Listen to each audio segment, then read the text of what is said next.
People are a bit surprised to find me in this sort of positioning, because they would like to actually face me without me being perpendicular to them. But I say, like, maybe, why should I be turned vertical? Maybe you should be turned horizontal. There is no up and down in the world, and so you can choose, your orientation, and there should be a freedom of expression in one's orientation of choice. And when I started to speak out about the choice of orientation in the head, I realized it was not just me, but a lot of people in the world decided that actually they relate to that. They find they're more expressive through the sideways version of themselves than the vertical version of themselves. And so it was remarkable, because it wasn't just me that was having this experience, that when I turned on my side, that I had more energy, that I was more productive, more competent in my work, more had greater attention to detail, better focus, and so on. That the reorientation of life is not just a cosmetic, like, decision to make, it's also a deeply spiritual practice. And you can always hear, even, we're very easily identifiable as a group of people. If you call us on the phone, you can actually tell by the tenor of our voice which way we are lying down, which way we are oriented. So by voice, it is very hard for us to hide our identity. Obviously by vision as well, it's very obvious. But it is a kind of form of expression that basically enabled some of us to be a more authentic version of ourselves. And I was misdiagnosed in the beginning as having a kind of depression, because my family would find me on the floor most days, prostrated, like, and then I got into the habit of, like, even when I wanted to move around, that I moved around horizontally. It takes a bit of practice, but you can get there eventually. And once you do, then the whole world kind of opens up in front of you, because nothing is the same anymore. You can see things that other people don't see. You can see the way, how uneven the floors actually are, and all these people who walk on the floors, they think they have such steady footing, but in fact they are misperceiving the ground on which they stand. When your face is close to the floor, then you can listen better to the ground. You can, you have one ear in the air to hear the life above, and one ear on the ground to hear the life below. So sometimes we are referred to as limbic people, because we inhabit a kind of limbic state, a kind of transient state between the underground and the overground. Although sometimes, when I need to get around and stuff, then I will, like, borrow, like, a trolley, and I will be a little bit elevated from the ground when I want to, like, go to the shops and things like that, when I need to run some errands in public. But otherwise, I prefer, and a lot of us prefer, to kind of bring it down a notch, and to preferably be under people, under most people. And suddenly the whole body relaxes, because we were, not necessarily born to stand upright, In fact, there may be a reason to believe that there's a kind of genetic mutation, in some people, that they actually did not pick up the traits in their bodies to handle the different pressure, that exists when you are a vertical being to when you are a horizontal being.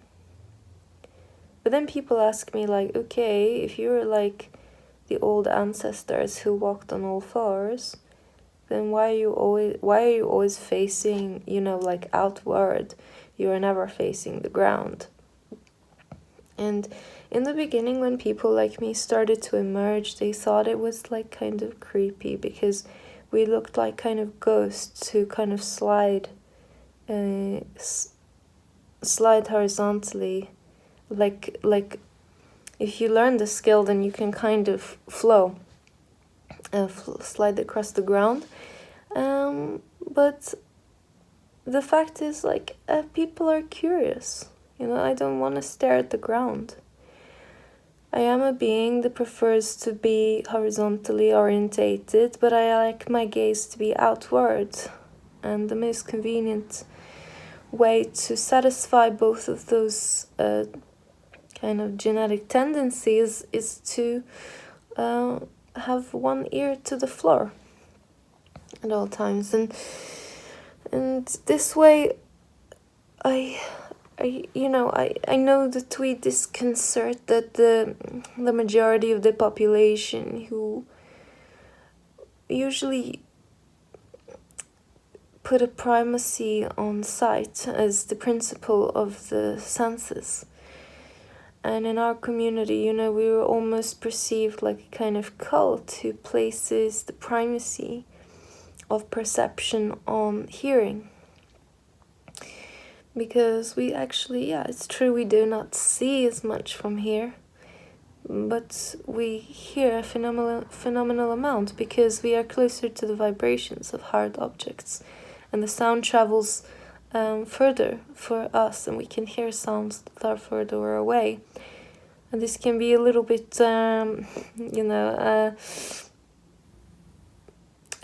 disconcerting or like uncanny to people who do not hear so well, so we can hear on somebody's coming a little bit sooner than vertical people can, and so the primacy of perception in our community is the hearing perception. But of course, when there is not the status quo, when there is a minority emphasis to put on a certain style of perception, what can happen is that this is perceived as a kind of dogmatic trait of like a cult type behavior so we are often accused of worshipping hearing, worshipping the ear, and not two ears, but like a kind of yin and yang relationship between the left and right ear. As I said, the sky and the ground. And yes, there is some spiritual attachment that we do have to hearing, but vertical people place a lot of emphasis on the sight perception, and from our perspective, that dominant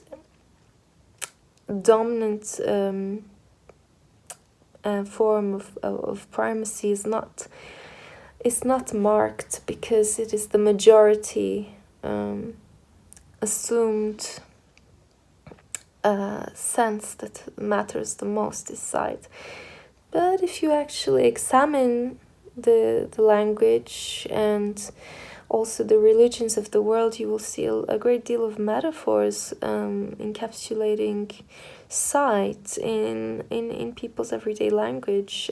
So things like enlightenment, illuminating, perspective, exactly. So we had to rethink a new language for ourselves and our community that would foreground hearing as the main sense. Because if you understand, if we want to talk about insight, then the sight metaphor is not as powerful to us. It would be like in hearing. Then that makes sense as a kind of inner understanding of a concept is to inhere, but not insight, right?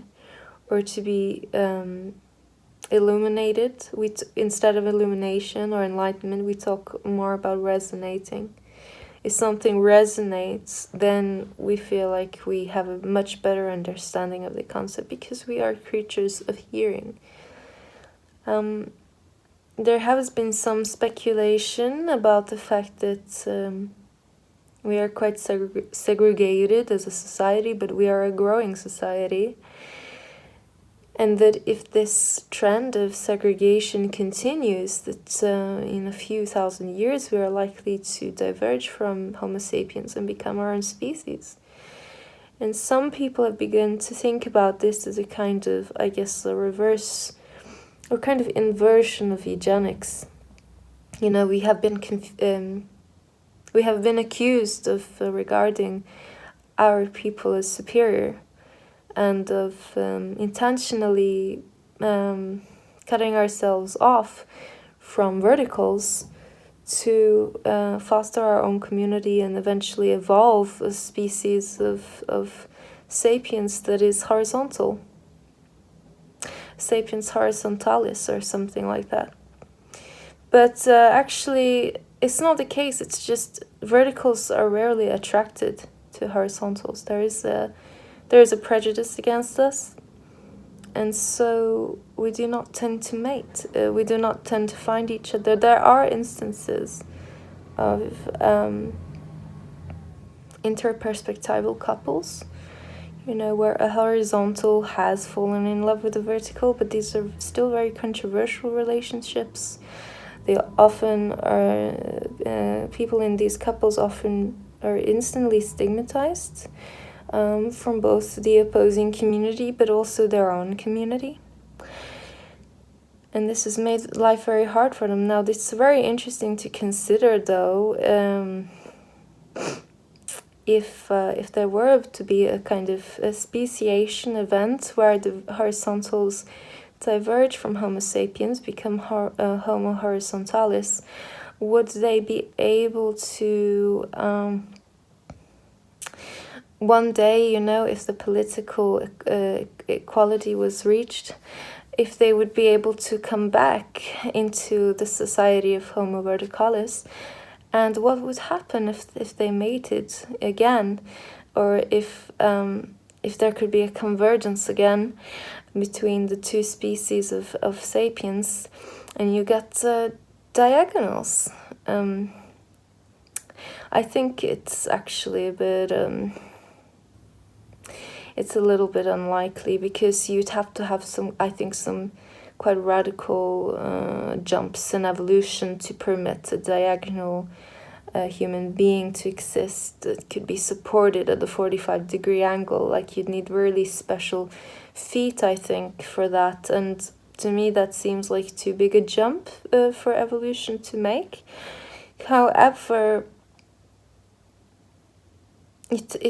interesting possibilities present themselves once you start crossing different types of persons, you know. But at the moment, this is the trend, is a gradual divergence at the hands of segregation of Homo horizontalis.